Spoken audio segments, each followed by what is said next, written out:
Magluluto ho tayo mga kasimple ng tortang okra. Ito lang po ang dapat nating gawin. Ganyan. Yan. At saka ilagay natin dito sa itlog na atin ang tinimplahan. Kahit anong klaseng luto naman po ay pwede. Maaari nating gawin. Kailangan lang po talaga ay yung sipag. Kung tayo po ay tamad, ay wala po tayong alam sa mga kahit anong luto. Ayan ho.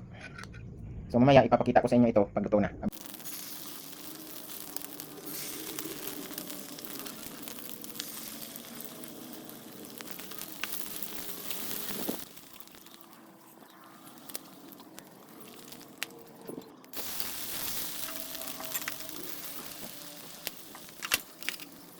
Kain na ho tayo mga kasimple. Luto na yung niluto nating tortang okra. At saka mayroon tayong pipino.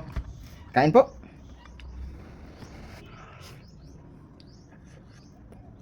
Mmm. Mm. Oh, napakasarap. Mm.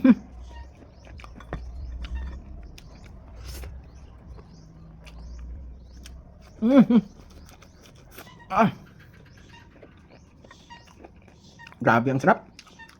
Lagi niyong tandaan. Sipag lang po ang kailangan para marami kang alam. Lalo na sa pagluluto.